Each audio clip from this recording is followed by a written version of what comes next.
안녕하세요. 크립토TV입니다. 오늘은 금리 인하 기대감 등 매크로 요인을 제외하더라도 여름부터 코인이 오를 수 있는 또 다른 이유를 말씀드려 보겠습니다. 저는 이게 아직도 적응이 잘 되진 않는데요. 이렇게 한국의 메인 매체들인 매일경제, 한국경제, YTN, 연합뉴스 이런 데서 코인 뉴스가 떡하니 메인을 차지하고 있거나 게리 겐슬러가 이렇게 얼굴이 나오거나 트럼프가 코인 가즈아를 외치는 거 이거 정말 적응이 아직도 되진 않는데 아무튼 6월 14일자로 해서요. 한국경제에 우리의 게리 겐슬러가 깍꿍 얼굴을 내밀면서 이번 여름 이더리움 ETF 최종 승인될 것이다. 이런 얘기를 했었다고 합니다. 다른 사람이 이런 얘기를 했다면 당연한 얘기 했구나 하겠지만 그렇게도 코인을 괴롭혔던 최종 결정권자가 마치 확인 사살을 하듯이 응원하듯이 이런 얘기를 했다는 건 다소 좀 예외란 생각이 들었는데요. 그래서 이번 영상의 핵심은 이 친구가 왜 이런 얘기를 하고 돌아다닐까 여기에 대한 궁금증을 해소하는 영상이라고 보셔도 될 것 같아요. 그래서 저는 앞으로도 종종 게리 겐슬러의 얼굴을 한국의 메인 매체에서 좀 볼 것 같다 이런 생각이 드는데요. 그 이유들로 이유를 좀 알아볼 텐데 자, SEC 위원장이 여름에 ETF 될 것 같다. 여름을 강조를 했었죠. 그러니까 한 미디어에서 미국에서 일반적으로 여름은 6월에서 8월을 의미한다. 여름의 정의를 명확하게 내려주고 있네요. 게리 겐슬러는요, 이더리움이 증권입니까? 물어봐도 미꾸라지. 상품입니까? 물어봐도 미꾸라지. SEC에 어떻게 이 증권 등록하는 겁니까? 암호화폐 기업들이 물어봐도 미꾸라지. 그러면서 이제 증권 팔았다고 하면서 계속 때렸잖아요. 이 친구가 이런 얘기를 한다는 게 왜 그럴까? 제가 볼 때는요, 지금 SEC가 규제권을 갖고는 있지만 이게 조금은 시한부라는 생각이 듭니다. 빠르면 대선 전, 뭐, 혹시 바이든이 된다면 조금 연장될 수는 있겠죠. 그러나 트럼프가 당선되면 옷 벗어야겠죠. 혹은 이제 혹시라도 바이든이 되더라도 임기 한 2년 남짓 남았다고 합니다. 이 짧은 기간 내에 이제 규제권이 CFTC로 넘어가면 어떻게 할까? 이게 게리 겐슬러의 고민일 것 같아요. 이 CFTC로 넘어가는 건 거의 지금 기정사실화 되고 있고, 특히나 FIT21이라는 법이 진행 중이긴 하지만 세상에 있는 모든 코인이 증권이 아니라 상품이다. 70%는 상품이다. 그러므로 CFTC가 관할하세요. 이게 FIT21의 핵심이잖아요. 그래서 지금 게리 겐슬러 머리가 복잡합니다. 그래서 넘어가기 전에, 규제권이 넘어가기 전에 내 남은 권한, 내 젖먹던 힘까지 다 다해서 뭔가를 보여줘야겠죠. 그래야 뭐 연임을 하든지 다른 데 취업이라도 될 수 있겠죠. 그러기 위해선 규제에 대한 혁혁한 성과를, 공로를 인정을 받아야 될 겁니다. 혹은 둘 다 해야 되는데요. 친암호화폐 정책을 펴서 마치 바이든이 그렇게 암호화폐 때리다가 후원금으로 이제 코인을 받는다고 했었죠. 여기에 편승, 바이든을 도와줄 겸 친고인 정책을 펴면서 내가 어찌됐든 뭐 관할권이었으니까 이 두 개를 동시에 어필을 해야 하는 정말 짧은 기간에 큰 걸 보여줘야 하는 압박을 느낄 것이다. 그리고 누구보다 잘해야 되냐면 CFTC보다 잘해야겠죠. 그래서 CFTC 위원장 베넘은 나 훨씬 잘할 수 있다 계속 연일 어필을 하고 있고요. 게리 겐슬러는 우리가 더 잘한다 이렇게 얘기를 하는데 말로만 하면 안 될 거고요. 결국 옷 벗기 전에 겐슬러가 보여줄 수 있는 최선의 실적이 뭘까? 이런 거를 다시 한번 복습하는 시간 갖도록 하겠습니다. 일단 넘버원의 실적은 누가 뭐래도 비트코인과 이더리움 ETF입니다. 근데 비트코인은 뭐 거의 예상이 됐지만 이더리움은 정말 확 돌변해서 한 거잖아요. 그러나 아이러니하게도 바이든과 게리 겐슬러의 최고의 실적은 지금 비트코인, 이더리움 ETF입니다. 그들의 임기 안에서 일어난 성과니까요. 자, 그럼 두 번째로 어떤 성과가 있을까? 역시나 어마어마한 성과입니다. 저번에 한번 소개 드렸었던 권도영과의 합의인데요. 이게 왜 어마어마한 거냐면요. 자, 저번에는 그 합의 규모는 말씀드리지 않은 채 얘기를 드렸었는데 드디어 규모가 나왔죠. 43.7억 원인데요. 이게 정말 말도 안 되는 금액입니다. 6.2조 원. 엄청난 금액이에요. 정말 나쁘게 얘기하면 사기범, 나쁜 사람은 맞는데요. 한국에서 이 정도 때리는 거 보셨나요? 미국 역사에서도 전무후무합니다. 이 사기범을 잡는데 이제 SEC의 결국은 성과는요, 실적으로 얘기하는 겁니다. 사기와 합의를 하든 아무튼 잡았냐, 얼마 받았냐인데 어마어마한 금액. 이게 왜 그렇게 크냐면요. 우리 올해 2월 달에 바이낸스와 CFTC와의 이 법무부, 재무부, CFTC와의 합의 아마 보셨을 겁니다. 이 역시 전무후무한 미국 법원이 기업에 내렸던 벌금 중에 최대 규모였고요. 그냥 모든 기관 통틀어서 미국 역사상 제 기억에 한 6위 정도 되는 엄청난 금액의 벌금이 5.9조 원, 지금 환율이 올랐네요. 43억 불 정도였는데 이게 얼마나 흉악한 큰 범죄였냐면요. 자, 북한, 하마스, 이라크 등등 온갖 나쁜 뭐 이란이다, 테러, 뭐 랜섬웨어, 성착취, 마약 위조, 밀수까지 중계를 하고 허용을 방치했던 그 어마어마한 법을 위반한 게 사실 엄청 큰 거잖아요. 그래서 하다못해 법무부 장관, 법무부 차관 나왔었고요. 재무장관 제니 델런 나왔었고, CFTC 위원장까지 만나서 바이낸스 요놈들 했던 게 5.9조 원인데요. 지금 사기범 하나가 그걸 넘어서는 금액을 받았다는 겁니다. 합의라 하면 둘이 합의 맞았고 니즈가 맞았다는 거죠. 사실 권도영 입장에서는 미국 가는 게 큰 손해일 수 있어요. 막 100년형, 200년형 이런 경제사범들 집어넣는데 그럼에도 SEC가 뭔가 컨트롤이나 합의할 수 있는 미끼를 제시했겠죠. 그리고 권도영도 그게 맞았으니까 손을 잡은 거고요. 뭐 추측컨대 권도영을 이제 돈을 맡고 있는 여러 뭐 전 세계에 있는 뭐 지갑 관리자들이 뭐 배신을 때렸다든지 이래서 조금 뭐 돌려받을 수 없는 상황이거나 여러 가지 이유로 인해서 SEC가 협조를 해주면 뭐 그 친구들 잡아줄게 뭐 이런 식으로 하진 않았을까 한번 생각을 해봤는데 이게 얼마나 정말 어이없는 금액인지 크립토컨트 주기용 CEO도 이런 얘기를 합니다. 지금 이거 사법 시스템 자체가 고장났다. 말도 안 되는 거다. 테라폼레스가 또 다른 금융 범죄를 저지르지 않고서는 이 6조를 갚을 수가 없다. 이거 얼마나 많이 뭐 숨겨놨다는 건지 아니면 더 벌어야 되는 건지 아무튼 말이 안 되는 거죠. 그러면서 미국은 법보다도 정보 합의를 우선시하는 게 이상하다. 자, 법을 어긴 게 더 큽니까? 아니면 사기범과 합의를 하는 게 더 큽니까? 근데 합의라는 게 지금 더 크다는 거죠. 이거는 사법 시스템이 망가졌다. 법 위에 합의가 있는 거죠. 둘이 뭐 맞았으니까 오케이 되는 건데 미국 지금 세계 경찰 역할을 자처하면서도 이 수입을 압수 뭐 이거는 그럴 수 있는데 지금 사실 전 세계 피해자들에게 배상도 하지 않고 이거 미국 국고로 들어가는 거잖아요. 야, 피해자도 한 번, 두 번 우는 거고요. 한국도 우는 겁니다. 이 친구는 지금 한국 국적이어서 한국에서 한국으로 끌고 왔으면 얼마나 큰, 뭐 6조 원까지는 못 받았겠지만 엄청난 뭐 국고를 환수를 하고 피해자들에게 이걸 배상하는 데 쓰면 어땠을까? 근데 한국, 어, 뭐 금융이나 금감원이나 전혀 관심이 없는 것 같아요. 그래서 게리 겐슬러가 이렇게 당근을 제시해서 쑥 가져간 거 엄청난 성과입니다. 6.2조 원. 규제 성과, 권도용도 잡아놓고요. 그 실소까지 챙겼죠. 돈까지. 결국 SEC의 엄청난 성과였다. 보여줄 수 있겠죠. 성과로.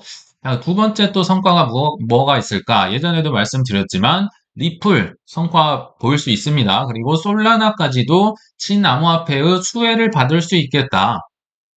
다시 한번 그래서 리플 얘기를 해보려 하는데 압니다. 리플 투자자들의 분노를 잘 알고 있는데 그럼에도 저는 상황이 나쁘지 않게 돌아갑니다. 빵형 갈링하우스 CEO가 SEC와의 소송 또 여름을 언급하네요. 여름이 끝나기 전에 마무리될 것이다 예측을 했었습니다.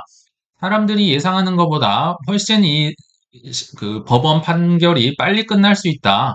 거의 뭐 마지막 단계에 있는 거 아닌가 얘기를 하고 있고요. 자, 판사가 결정을 뭐 내리겠지만 여름이 끝나기 전 아닐까 싶다. 누가 나에게 8월 말인지 9월 말인지 물었지만 나도 잘은 모르겠지만 굉장히 이 그 커뮤니티 서밋 이 행사가 화기애애했다고 합니다. 그래서 그 게스트 중에 한 명이 나 생일이 뭐 몇 월인데 이런 얘기를 하니까 빵 형이 그 생일 전까지는 이거 결판 날 것 같은데 뭐 이런 얘기가 오갔다고 하는데 자 한번 냉정하게 생각을 해보세요. 지금 SEC에서 CFTC로 권한이 규제권이 이전되고 있는 상황인데요. 이 소송이 안 끝나면요. 만약에 그 이후에 CFTC로 넘어간 상태에서 이게 뭐 합의를 보든 승소를 하든 패소를 하든 그 성과를 누가 가져갈까요? 합의를 해도 성과고요. 뭐 확률이 좀 낮긴 하지만 리플이 지고 CFTC가 이겼습니다. 이첩된 이후에 누가 성과를 가져가나요? CFTC가 당연히 다 가져가겠죠. 그럴 거 아니에요? CFTC가 내가 관할 권한이니까. 합의를 해도 성과, 승소를 해도 성과. 근데 만약에요, 리플이 이겼어요. CFTC가 졌어요. 이 소송에서. 그러면 이거 누구 탓인가요? 당연히 전임자 SEC의 탓입니다. CFTC는 나 이거 안 했는데, SEC가 벌여놓은 건데, 이거 저 친구들이 막 권력 남용했어요. 뭐 이럴 거 아니에요? 그래서 어쨌거나 저쨌거나 SEC는 이거 빨리 끝내야겠다. 오히려 똥줄이, 죄송합니다. 조바심이 난 건 게리 겐슬러다. 저는 이 친구가 더 적극적으로 나오지 않을까 생각이 들고요. 또 솔라나는 왜 혜택을 받을 수 있을까? 지금 누가 뭐래도 자타공인 제3의 ETF 후보는 솔라나입니다. 리플보다도 앞서 있는 것 같아요. 그래서 ETF 전문가 세이파트는 차기 ETF로 솔라나가 가장 적합하다. 그러나 다음 알트코인 ETF 보기까지는 조금 몇 년 걸릴 것 같다. 요거 SEC가 그렇게 빨리 결정을 내려주진 않을 것 같다. 그러나 미국 대선이 있기 때문에 조금 긍정적인 ETF에 뭐 영향을 미칠 수는 있겠다. 뭐 가속화 될 수 있지만 뭐몇 달에서 몇 년은 걸릴 것이다 하는데요. 만약 제가 게리 겐슬러라면 어차피 지금 기간이 대선 지면은 끝입니다. 그러면 뭔가 성과는 보여주고 친암호화폐적인 행보를 이어간다면 지금 누가 뭐래도 3순위는 솔라나잖아요. 요거 좀 땡겨볼까? 적어도 초석을 마련하고 ETF를 신청할 수 있는 뭔가 프로세스를 개선한다든지 이런 거 정도는 충분히 할 수 있겠다. 이 친구 입장에서도 뭔가 보여줘야 되기 때문에요. 이거 또 하나의 이유가 있습니다. 지금 이미 SEC 게리 겐슬러는요, 너무 적을 많이 만들었어요. 너무 심하게 만들어서 남은 기간 규제 성과나 친암호화폐 보이지 못하면요, 거의 취업도 못할 것이다. 제가 한 얘기가 아니고요. 캐나다 억만장자 마크 큐반이 한 얘기입니다. 지금 유명 그 코인 인플루언서들은요, 상원 의원, 주지사, 하원 의원들 만나기 바쁩니다. 이 상원, 하원, 주지사가요, 이런 정치인들이 뭐 대통령까지 암호화폐 전문가들에게 지금 조언을 구하려고 어떻게나 하면 되겠어. 이걸 물어보러 오잖아요. 그래서 상원, 주지사, 하원이요, 지금 큐반에 가서 조언을 구했는데, 마크 큐반이 한 얘기입니다. 지금 미국 코인 기업의 큰 문제는 SEC의 등록 절차에 있다고 말했다. 아까 말씀드렸죠.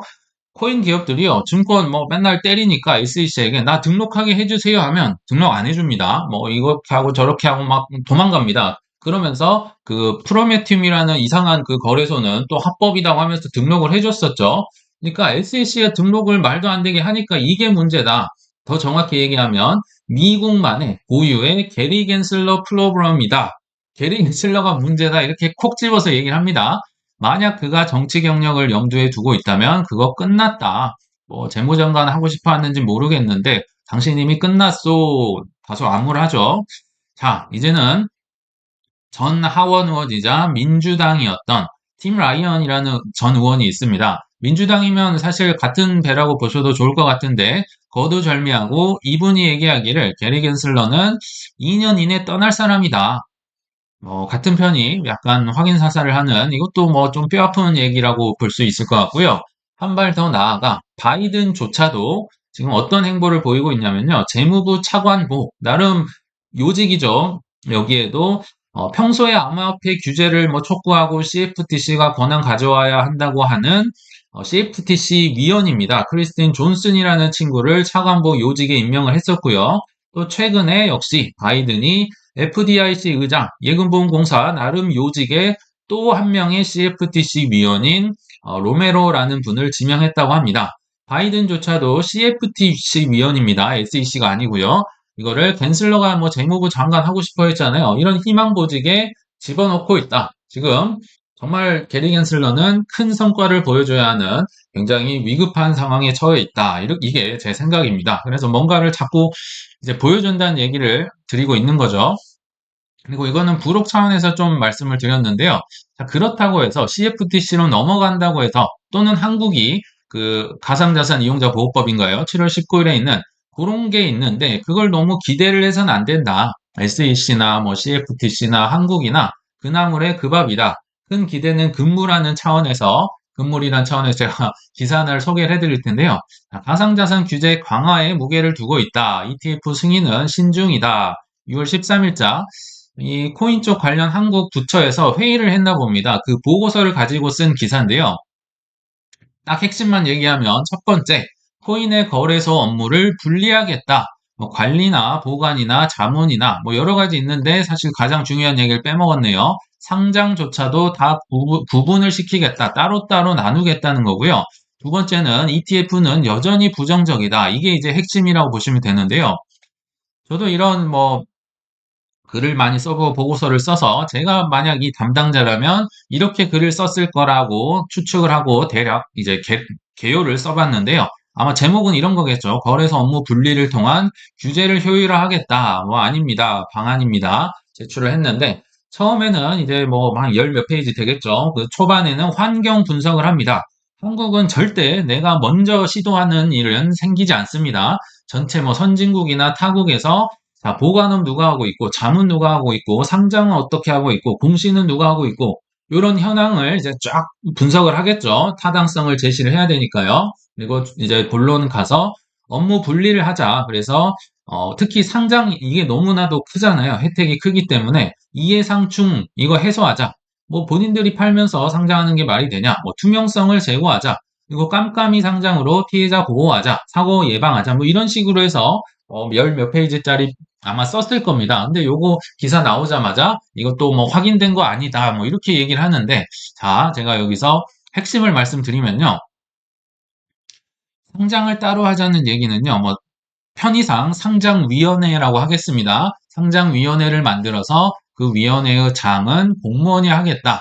그리고 여기 보시면요. 주목을 좀 못 받고 있긴 하지만 공공기관 공시 시스템도 제안했다는 거죠. 그러면 공시에 대한 무슨 정보기관장이 있을 겁니다. 이거 역시 공무원이 하겠다는 얘기입니다. 이게 어떤 의미냐면요. 상장, 당신들 거래소가 하니까 뭐 불분명하게 사리사욕을 채우면서 하는데 그럼 공무원이 하면 다를까요? 저는 오히려 SEC나 게리 겐슬러 CFTC보다 훨씬 제2의 게리 겐슬러가 나올 수도 있다고 생각이 들고요. 역시 정보기관장 역시 공무원이 가져갈 것이다. 뭐가 규제가 완화되는 건지는 잘 모르겠습니다. 뭐 좋은 점이 있는지 모르겠고요. 자, 두 번째, 부정적인 입장 여전하다. ETF 안 된다고 써 있거든요. 사람들이 인터뷰하고 물어봐도 역시 안 된다. 그 이유를 들어보면요. 투자자 피해를 우려하고 있고 시장 안정성을 저해하는 걸 우려하기 때문에 ETF는 안 된다고 합니다. 참, 뭐, 7월 19일 그 가상자산 이용자 보호법 보면요. 그냥 정의만 있고요. 그냥 두리뭉술합니다. 뭐 정해진 게 하나도 없어요. 규제는 필요하죠. 해야 될 것 같은데 지금 한국이 하고 있는 건 트래블러로 해외 입출금 다 막아. 뭐 100만 원 이상은 아예 뭐 꼼짝달짝 할 수 없게 해놓고요. 또 ETF는 위험해서 안 된답니다. 이러면서 세금은 받고요. 또 분담금, 저 이런 기사는 또 지금 처음 봤는데요. 깜짝 놀랐습니다. 업비트도 감독 분담금을 걷는다고 하거든요. 이게 어떤 거냐면요. 금감원이 감사를 해주니까 이 검사하고 감독해주는 데 대한 대가로 내는 준조세 성격의 수수료다. 세금을 걷는다는 겁니다. 내가 너희들 보호해줬으니까. 자, 매출액에 따라서 뭐 차등 적용 납부 규모가 되고요. 은행권을 기준으로 은행 한 곳에 매해 100억에서 150억 원의 감독 분담금을 내는 것으로 알려졌다. 자, 트래블룰의 ETF에 뭐 상장위원장까지 한다면서 정작 필요한 규제는 안 하고 있고요. 뭐 이런 돈은 뭐 세금 걷고 뭐 분담금을 낸다는 건 하고 있다. 그래서 이게 잘 좀 개선이 됐으면 좋겠는데요. 뭐 미국이나 한국이나 비슷하다. 큰 기대는 좀 안 하셨으면 좋겠다. 뭐 안타까운 상황이지만 현실이 그런 것 같습니다. 어, 잘못 썼네요. 결론인데요. 그래서 결론에 한번 왔는데요. 공부하지 않으면 이 전설의 트레이더조차도 참 조롱을 당할 수밖에 없다. 코인 투자가 참 어려운 것 같습니다. 좀 알트코인만 많이 들고 계신 분들 아마 꽤나 힘든 시간 보내실 텐데요. 이 젤리라는 인플루언서, 많은 사람들이 알트코인에 대해 얼마나 나쁜지를 이야기하는 것을 보았습니다. 지금 뭐 정말 처참하죠. 그러나 비트코인은 사상 최고치에서 9% 떨어졌고요. 알트코인은 최고점에서 약 75% 정도 떨어져 있다. 그러나 이거는 정상적인 범위입니다. 지금 이런 얘기를 하고 있어요. 이거는 대대로 전해지는 뭐 법칙, 전통과 같은 거자 또 정상적인 상황이라 얘기하는데요. 지난 세 번의 사이클이 증거가 될 것 같습니다. 세 번을 그렇게 했는데 네 번째는 비트 이더만 올라가고 알트코인은 안 간다. 글쎄요, 생각보다 그럴 확률은 낮을 것 같습니다. 또 하나, 반대로 지금 전설의 트레이더, 제가 자주 소개를 드렸는데요. 이 친구는 최근 가격이 재미없어지자 다시 한번 그렇게 가지야를 외치다가 다시 한번 사이클의 정점을 지났다며 뭐 48,000불까지 하락할 수 있다고 하는데요. 그냥 밑에는 잘라버렸습니다. 참 웃겨서 안 보셔도 좋을 것 같고, 우리 구독자님들은요, 이런 트레이더들을 비웃을 수 있을 만큼의 공부량과 역량을 좀 갖추시길 바라면서 이만 물러가겠습니다. 시청 감사합니다.